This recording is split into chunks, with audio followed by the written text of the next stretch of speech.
So, Bismillahirrahmanirrahim. Today we are going to start up with the embryology of the musculoskeletal system. We are going to take up the first component, that is the development of your muscular system. So you have done the three different types of muscle in the histology lecture. I hope you remember that. Keeping in mind the histology of the muscular system, we are going to discuss the development as well. So in this lecture, you're going to discuss the development of the three different types of muscles, which are skeletal muscles, smooth muscles, and the cardiac muscle. You know, most of these muscles arise from the middle. There were three germ layers you studied in your journal embryology lecture: ectoderm, endoderm, and the mesoderm. So most of these muscles develop from the mesodermal germ layer, but there are a few exceptions to this, and you must know these exceptions because these exceptions are highly important regarding your exam point of view. They come in your different MCQs and SCQs. You must remember what is a somite. It had three components, and which component is going to contribute to the muscle formation, and what is the molecular regulation of the muscles, how are muscles pattern, and some highly important clinical correlates relating to the development of the muscle. These are the components which we are going to take up. So you know that there are three different types of muscles: the skeletal muscle, the smooth muscles, and the cardiac muscle. The skeletal muscles, I hope you remember the histology of the skeletal muscles. Skeletal muscles are the voluntary muscles. They were cylindrical in shape, striated appearance, multinucleated, and the nucleus was lying just beneath the subsarcolemmal nucleus. While smooth muscles were the visceral muscles, they were fusiform in shape and they were uninucleated. They are present in your viscera, different viscera, and they were involuntary in control. Cardiac muscles are the muscles of your heart and major blood vessels. They were also cylindrical in shape. They were uninucleated and they had a special feature known as the intercalated disc. So, regarding the development of muscles, the fourth week of intrauterine life, muscles begin to develop. The precursor cells for the muscle development are known as myoblasts. So, this can come in your MCQ. What is the name of the muscle precursor cell? So, these are the myoblasts. Most of the muscles we have discussed develop from the mesodermal germ layer, and the mesodermal germ layer involved is the paraxial and the splanchnic mesoderm. While there are few exceptions to this, and you must know, this is highlighted, you must know which are the muscles which arise from the different germ layer apart from mesoderm germ layer. These are the muscles of the pupillary region, muscles of the mammary gland, and muscles of the sweat gland. So a revision of your journal anatomy lecture, you all know that in the third week of development, trigeminal germ layers are formed. There are three germ layers: ectoderm, mesoderm, and the endoderm. Ectoderm is this blue one, mesoderm is the middle one, red layer, and yellow is the inner endodermal germ layer. Just close to the notochord, developing notochord, you have the mesoderm germ layer. So you can just imagine a sandwich, two slices, ectoderm and endoderm, and between them you have a meatloaf, that is the mesoderm. So this mesoderm germ layer is going to contribute towards the muscle formation and some other components as well, which we are going to take up. Mesoderm germ layer, it is going to form three parts. Just close to the notochord, it is going to form paraxial mesoderm. Then you have an intermediate, small intermediate mesoderm, and the lateral plate mesoderm. This paraxial mesoderm is going to form a structure, a highly important structure known as somite. I hope you remember, you have studied it in your journal anatomy lectures. What is a somite? Somite are whorls of mesenchymal cells. They arise from the occipital region downwards. In the head region, they are known as somatomeres. And from the occipital region downwards, caudally, you call them somites. There are balls of cells, donut-like cells, and they have different contributions, and they differentiate into three parts, which we are going to study. So this is a simplified diagram developing neural tube here. This is the upper blue one is the endoderm, yellow one is the blue one is the ectoderm, and yellow one is the endoderm. Red one is the mesoderm. Mesoderm differentiates into three parts: paraxial, intermediate, and lateral plate. Paraxial mesoderm, it is going to form somite. This is the electron microscope picture. You have developing neural tube and notochord.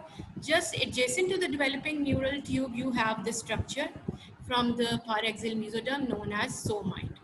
ठीक है. Somites are balls or whorls or donut shaped mesenchymal cells, ठीक है, just adjacent to your neural tube. So first we are going to discuss the development of skeletal musculature. The skeletal musculature, you know, these are the voluntary muscles. They are present in your face as well. You smile when you want to smile. So there's a voluntary muscles in the face.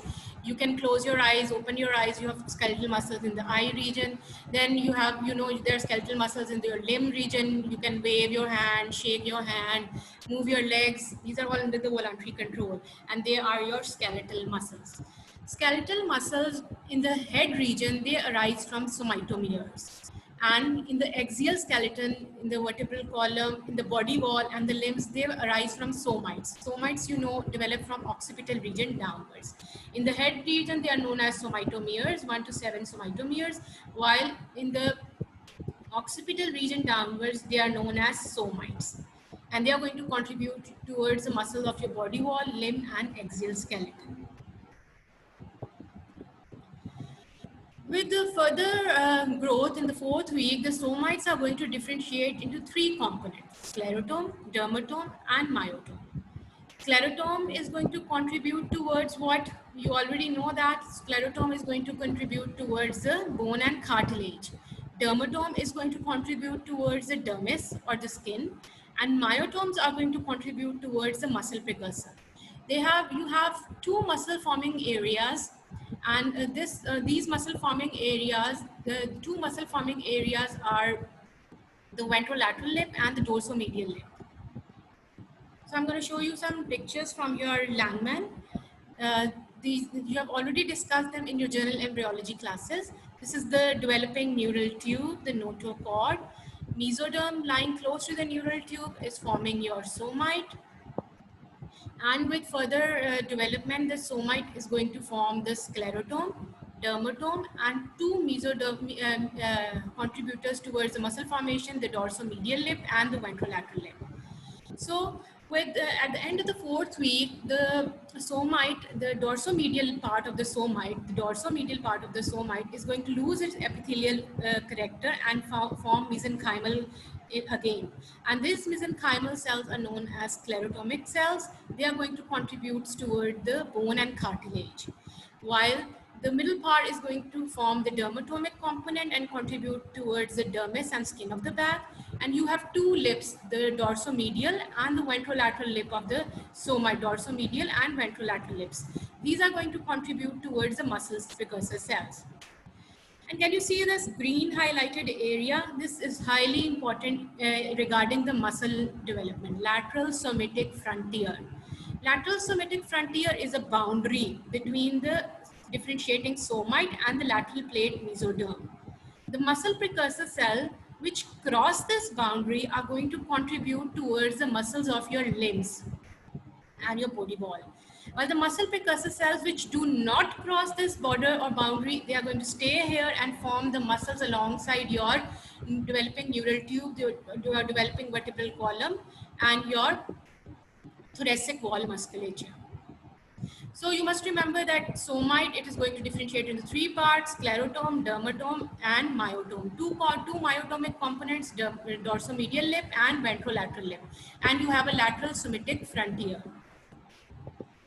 This is the differentiating somite contributing towards sclerotome, dermatome, and myotomic components. So a new concept of muscle formation is based on the origin of the muscle precursor cell. Lateral somatic frontier, I have told you that lateral somatic frontier is a boundary between the somite, differentiating somite, and the lateral plate mesoderm. The muscle precursor cell which cross this boundary are going to be called the abaxial muscle precursor. The muscle precursor cells that cross the lateral somatic frontier. Lateral somatic frontier was a border between somite and the parietal layer of the lateral plate mesoderm. The muscle cells that cross this frontier are known as the abaxial muscle cells. And these precursor cells are going to contribute towards the muscles of your upper and lower limb and the body wall muscles. While the muscle precursors which do not cross this border, they are known as prime axial muscle precursor, and they are going to contribute towards the muscle of the axial skeleton. And axial skeleton is the muscle vertebral column, you know. Okay? So you must remember this lateral somatic frontier. Muscle precursor cell crossing this border, they are going to form your limbs, okay, upper limb and lower limb muscles. While the muscle precursors which stay away from this border, they are going to contribute to the muscle of your axial skeleton. So abaxial muscle precursor, they form your limb muscles, your abdominal wall musculature, external, internal, oblique. These are the muscles of your abdominal wall, infrahyoid muscle. While the prime axial muscle precursors, they are going to contribute and form the muscles of your back, muscles of the vertebral column, shoulder girdle, and the muscle of the thoracic wall region, muscles of the intercostal muscles. This is a new concept, and you must know that in examination you must write the new concept and you must know the older concept as well. This can be asked from you in your vivas. So the older concept of muscle precursor origin was based on the innervation. Muscles precursor receiving the dorsal primary rami of the spinal nerve, they are known as the epimeric muscles, and they form the muscles of the back. While the muscle precursor cells receiving the ventral primary rami of the spinal nerves, they are known as hypomeric or hypomeres, and they contribute to the muscles of the limb and body wall. So in the newer concept, you have two terms, abaxial and prime axial. Abaxial relating to the muscles of your limbs and body wall, prime axial relating to the muscles of your axial skeleton. While the older concept was based on innervation, and it has two terms, epimeric and hypomeric. Epimeric is for the back muscle, hypomeric is for the limb muscles. Epimeric receives dorsal primary rami, while the ventral primary rami is going to supply the limb. You know the limb musculature, you have studied brachial plexus, it forms from the ventral primary rami. So the ventral primary rami is going to supply the hypomeric component, and they are going to contribute towards the limb and body wall muscles. This is a picture from your Langman showing the epimeric muscles or the axial muscle contributed by the dorsal primary rami of the spinal nerve, while the ventral primary rami is going to supply the axial muscles, the muscles of the limbs, flexor, extensor component. They form the brachial plexus. So the spinal nerve, we're dividing into dorsal and ventral primary rami. Dorsal primary rami is supplying the muscles of the back, and the ventral primary rami is supplying the muscles of the limbs and the body wall, known as the hypophyseal muscles. Now coming on to the molecular regulations, the molecular factors and the genes involved in the muscle formation. You must know these genes. So this is the developing neural tube, and this is the notochord. This was the differentiating somite and the lateral plate mesoderm, and this upper part is the surface ectoderm. So from the floor of the developing neural tube and the notochord, two factors are released, sonic hedgehog and noggin. They are going to activate the sclerotomic region, the dorsomedial part of the somite, and under the influence of the factor PAX1, these cells are going to differentiate into sclerotomic cells. And these sclerotomic cells are going to contribute towards the bone and cartilage. While the surface ectoderm, it activates the upper part of the developing neural tube, and a factor called WNT is released. WNT factor is going to activate this dorsolateral lip of the somite, and it is going to release a factor called MIF5. And another factor, neurotrophin 3, it is going to activate the dermotopic component of the somite. It is going to influence the factor PAX3, and here it is going to form the dermis, back of the skin of the back. While WNT from the surface ectoderm and BMP from the lateral plate mesoderm, it is going to activate the vitrolateral lip, and it is going to release a factor, myogenic factor, myoid factor, and this is going to contribute towards a muscle precursor cell. So here you must remember two genes involved in the muscles formation, MIF5 and myoid. These two lips were your muscle precursor lips. Okay, I showed you the developing somite. There were two lips of this developing somite, dorsomedial and ventrolateral. These two lips are going to contribute towards the muscles, and the genes involved here you have myoid and MIF genes. So here you have MIF and myoid genes. These are the muscle precursor genes. They are going to cause the mesenchyme to differentiate into muscle precursor cells. So how are skeletal muscle formed? First, the somatic mesenchyme is there, and under the influence of the myogenic genes myoid and MIF5, this mesenchyme is going to differentiate into the muscle precursor cells, and these muscle precursor cells are known as myoblasts. These are the myoblasts. Myoblasts fuse with one another and form long long cylinders. Their intervening cell membranes disappear and they become multinucleated. And by the end of the third month, actin and myosin filaments develop in these long cylinders, and you get a striated appearance. As you know, the histology of the skeletal muscle, they appear as long cylinder, they are striated, and they appear as multinucleated. Why multinucleated? Because these developing myoblasts, they fuse with one another, form these long cylinders. Their intervening cell membranes disappear, so they appear as multinucleated. And when actin and myosin filaments develop, these nucleus are pushed towards the periphery, and they lie just under the sarcolemma, and they become subsarcolemmal in position. So this is the reason for the multinucleated appearance and subsarcolemmal position of the nucleus in your skeletal muscles you see in your histology slides. Some of the myoblasts, they do not fuse and they remain as such. These myoblasts are known as satellite cells. And these satellite cells, as you remember, they are the regenerative cells. They can help in the repair of your skeletal muscles. So mesenchyme, it is going to be differentiated under the myogenic genes myoid and MIF5. They're going to form muscle precursor cells, myoblast. Myoblast fuse, form long cylinders. Actin and myosin filaments develop, giving it a striated appearance. The nucleus is pushed towards the periphery. Some of the myoblasts, they do not fuse and remain as regenerative cells known as satellite cells. Now we are going to take up the patterning of the muscles. How are different muscles different in shape and size? What are the factors that control these patterning? So the patterning of the muscle, skeletal muscle, is controlled by this connective tissue into which the muscle precursor cells are going to migrate. In the head region, the connective tissue originates from the neural crest cells, while in the cervical region, neck region, and the occipital region, it is contributed by the somatic mesoderm, while in the body wall and limbs, the connective tissue arises from the parietal layer of the lateral plate mesoderm. So the connective tissue, it is going to control the patterning of the muscle.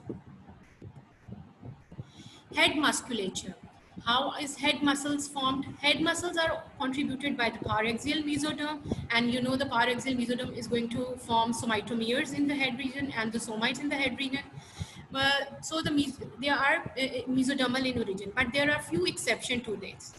The muscles of the iris forms from the ectoderm layer, the surface ectoderm. It is going to form from the ectoderm of the optic cup. And some of the muscles in the head and neck region arise from the pharyngeal arch. So in the head region, these pharyngeal arches form, these 4 pharyngeal arches. These are also going to contribute toward the muscles, and the paraxial mesoderm is going to contribute towards the muscles, and the cervical myotones.